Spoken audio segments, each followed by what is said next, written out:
Well, it looks like Heavy isn't going to win this war, and us Heavy voters have to fall in line. I, for one, welcome our new mumbling overlords. Heavy's been going downhill since Love and War, when all of his miniguns were nerfed across the board with damage and accuracy ramp up for 1 second after firing. I guess I kind of understand the thought process behind it, but it really wasn't necessary. In fact, most of what Heavy's gotten for the past few years have been nerfs, while classes like Engineer, Medic, Spy, and Pyro continue to get buffs. Not that that's a bad thing, but hey, let's not turn this into a Heavy versus Pyro video. Even though it was rigged from the start, voter fraud all over the place, the signs were everywhere, wake up, sheeple! But hey, it's not all bad. Heavy is lucky enough to have one of the best secondaries in the game, the Sandwich. But the shotgun on Heavy is pretty pointless and redundant to begin with. You'll mainly just see Heavy's running stock minigun, the Sandwich, and the gloves running urgently, because most of Heavy's other weapons pale in comparison. Tommy Slav is good though. It was trash for a good 3 years, but you know, things change. But in the case of Heavy, they mostly change for the worse.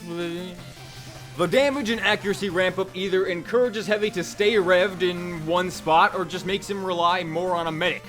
There are a lot of people who don't find Heavy all that fun to play. He probably shouldn't depend so heavily on another class to be enjoyable to play.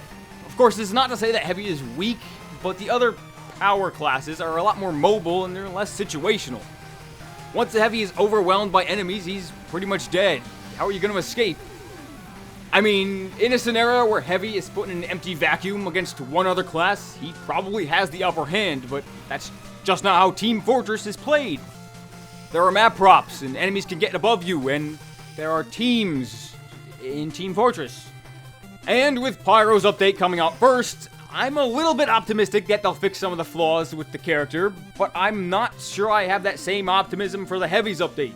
While a lot of the other classes keep getting buffs, the Heavy is yet to catch up, because of that 77% run speed. Truth be told, I was going to make a video very similar to this one about the Spy, for various other reasons, but after the Meet Your Match update, Spy got a nice speed buff, and the Heavy? What do you know? Mainly nerfs!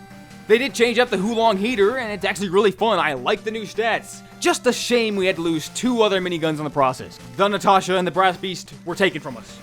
Only a year after they were made decent weapons. Their 20% damage resistance while spun up now only applies when below 50% health.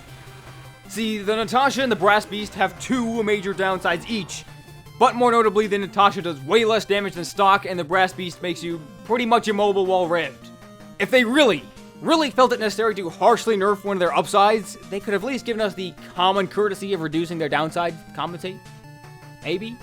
I mean, better than nothing if they felt it, if they really needed to do it. But instead, for now, the Natascha and the Brass Beast are back in Heavy's ever-growing pile of mediocre weapons. They will be missed, but at least we still have